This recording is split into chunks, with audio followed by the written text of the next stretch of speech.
গৰম বন্ধ পাই মানে উঠাও দেৰি হ'ল জানেনে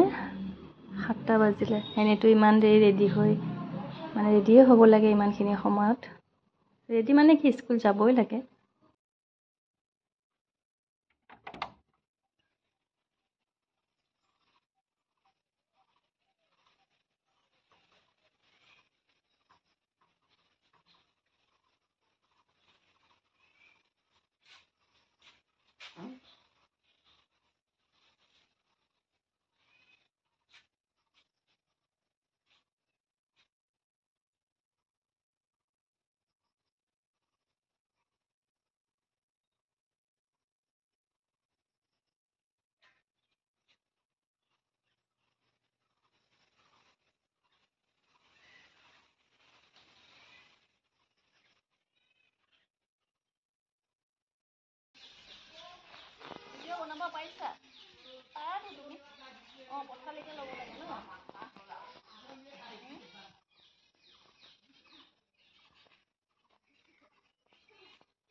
হেল্ল' এভৰিৱান ভালনে আপোনালোকৰ আশা কৰোঁ নিশ্চয় ভাল আজি মোৰ আন এটা ভিডিঅ'লৈ আপোনালোকক স্বাগতম জনাইছোঁ এইখিনি ভিডিঅ' মোক লৰাই কৰি দিছিলে আৰু সি ভালকৈ কৰিব নজনাকৈ এটা আঙুলিটো দেখা পোৱা গৈ থাকিলে ৰাতিপুৱা মানে কি হ'ল উঠিয়ে মই অকণমান চাফ চিকুণতহে লাগিলোঁ মই ক'লোঁ মোক অকণমান ভিডিঅ' কৰি দিয়া সেয়াই সি কৰিছে মানে ইমান বন জংঘল গজি গৈছে বৰষুণ পাই পাই গা ধোৱাৰ আগতে মই অলপ পৰিষ্কাৰ কৰিলোঁ লেতেৰা হৈ থাকিলে মনটো বেয়া লাগে ভিতৰৰ কামবিলাকতো আছেই আৰু তাৰপিছত এইখিনি কৰি আহি এতিয়া গা পা ধুই তাৰপিছত আকৌ অকণমান চুজি বনালোঁ চাহৰ লগত খাবলৈ ভিতৰৰ কামটো কৰাৰ লগতে বাহিৰৰ মানে চাফ চিকুণ কৰিবলৈ মনটো গৈ থাকে কেতিয়াবা কৰিব পাৰোঁ কেতিয়াবা সময় নহয় কিন্তু স্কুল বন্ধ হ'লে অলপ সময় হয় বাৰু আৰু মই এই চুজিটো মানে আমাৰ ভাল লাগে খাই অলপ ডাঙৰ হয় চুজিটো কিন্তু টেষ্টটো ভাল লাগে ৰাতিপুৱা আমি চাহৰ লগত কেতিয়াবা এনেকৈ বনাই খাওঁ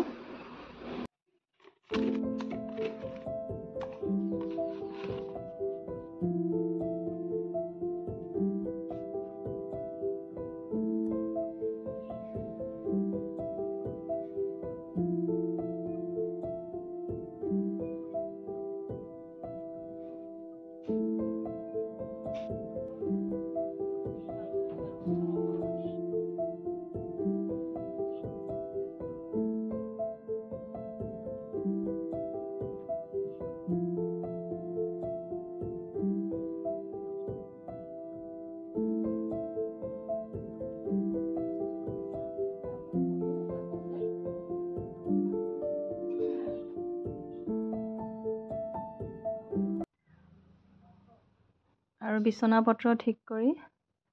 চুজিখিনি মই কাটিব থৈ আহিলোঁ ল'ৰাই চব কাটি কি কৰি থৈ দিছে একদম লেটি পেটি তাৰপিছত চাহে চুজিয়ে খালোঁ অৱস্থা নাই আৰু চুজিখিনি তথাপিতো খাব লাগিবই অনিষ্ট কৰিব নোৱাৰি আৰু অকণমান চাহ খাওঁতে আজি 8:30 বাজিলে ইফালে ল'ৰাক অকণমান পঢ়াইও আছোঁ মই চাহো খাইছোঁ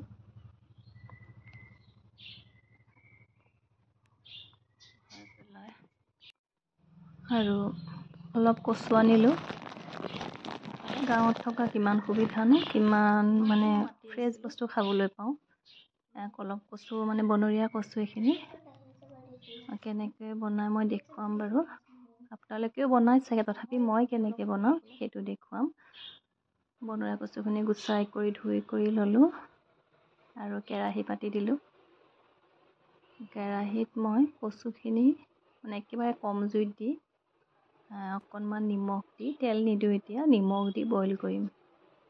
বইল কৰি কচুৰ এটা পানী ওলাব পানী নিদিয়াকৈ বইল কৰিছোঁ কচুৰ এটা পানী ওলাব সেই পানীটো অলপ পেলাম বেছিও নেপেলাওঁ চাওকচোন মই কেনেকৈ বনাওঁ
কচুখিনি বইল হোৱাৰ পিছত এতিয়া কেৰাহীটো পাতি দিলোঁ আৰু কেৰাহীত তেল দি পিঁয়াজ নহৰু আৰু প্ৰয়োজন অনুসৰি জলকীয়া বেছি কম নিজৰ ইচ্ছামতে দিব আৰু নহৰু পিঁয়াজ জলকীয়াখিনি অলপ সময় ভাজিব লাগিব।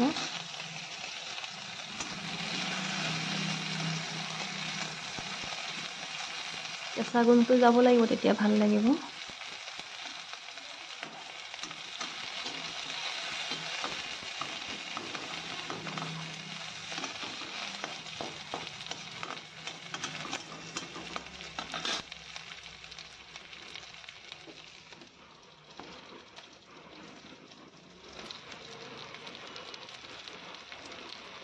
আৰু তেলত হালধি দি দিলোঁ। হালধিখিনি অকণমান ভাজি লগাৰ পিছত বইল কৰি থোৱা কচুখিনি দি দিলোঁ। খাবলৈ ইমান ধুনীয়া লাগে, আপোনালোকেও খাই চাবচোন। বনৰীয়া কচুহে বেছি ভাল লাগে দেই খাই। আৰু সেইখিনি ভাজি লগালে লৰাই থাকিব লাগিব। হালধি গোন্ধও যাব লাগিব। আৰু অকণমান ঢাকন মাৰি দিব, তেতিয়া পিঁয়াজখিনিও কোমল হৈ যাব, নহৰুখিনিও কোমল হ'ব। আৰু এনেকৈ বনাই খাব, বহুত ধুনীয়া লাগে বনৰীয়া কচুৰ ভাজিখন। আৰু আজিলৈ আহিছোঁ, আকৌ আহিম এটা নতুন ভিডিঅ' লৈ আপোনালোকৰ মাজলৈ। মোৰ ভিডিঅ'বোৰ যদি আপোনালোকে চাই ভাল পায়, মোৰ চেনেলটো ছাবস্ক্ৰাইব কৰিব, লগতে লাইক কৰিব, কমেণ্ট কৰিব, শ্বেয়াৰ কৰিব। আৰু যিসকলে অলৰেডি ছাবস্ক্ৰাইব কৰিছে তেওঁলোকক মোক অশেষ ধন্যবাদ।